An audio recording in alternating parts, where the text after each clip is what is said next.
First and foremost, I think this is Manda most fall. What has been described by Honorable Manzo is something quite gruesome. And I think it is only fair that at this point in time, the country should shelve all other business they have to discuss this matter of abductions and extrajudicial killings.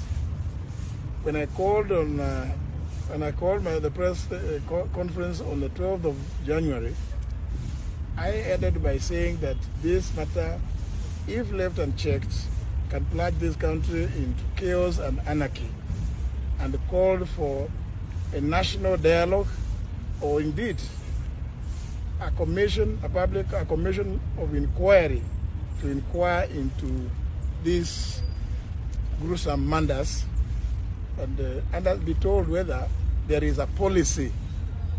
I'm not aware of it. I sit in government. I'm not aware of any policy that supports abductions and extrajudicial killings. And it is not right that parents like these ones and relatives can stay for periods in excess of 40 days looking for their loved young ones. And we sit somewhere claiming that we are discussing matters about the economy of this country. Economy for who? If we are killing them, abducting and killing the young ones, so who are you doing the economy for? This matter needs to be taken with the seriousness that it deserves. And you know, I said, I was lucky that when my son was abducted, I was able to reach the president, and he immediately ordered Nuruddin Haji to release him. And Nuruddin, went ahead and released him. How about these parents and relatives who cannot reach the president? It is something that is so serious that we must shelve all other things that we are doing, because I do recall that during the campaigns, we went around the country saying that abductions, extrajudicial killings would never happen at our watch. But now it is happening.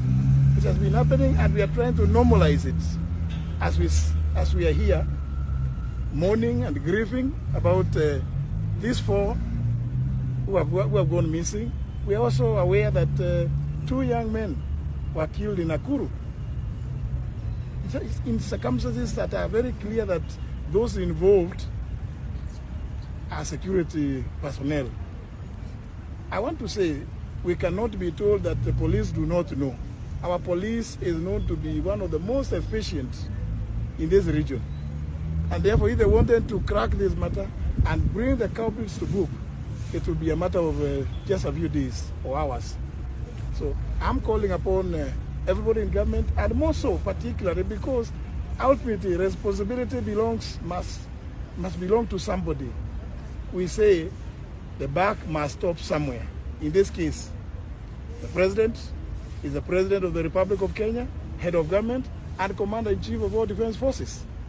Therefore, Mr. President, I'm calling upon you now to order an end to these abductions, which you promised, killings, extrajudicial killings, and an open inquiry to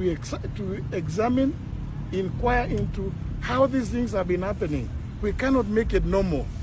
We know that these are very young lives that have been taken away. What do you think the parents of these young ones are feeling? Everybody must put themselves in the shoes of these parents and relatives who have been agonizing. Did they enjoy Christmas? They could not, when everybody else was enjoying their Christmas. Surely, this must be something that we must take to the next level, where we must involve in a commission of inquiry, which must include people from all sectors. The law society should come up, be part of that commission of inquiry, religious groups, and the civil society groups like Amnesty International and others, Kenya Human Rights Commission. All of them, they should be involved in that commission, because we want the truth, and to put an end to this, we cannot take it as business as usual anymore, because I can just put myself in the hearts and the minds of these parents. You've seen one of the fathers here. It's not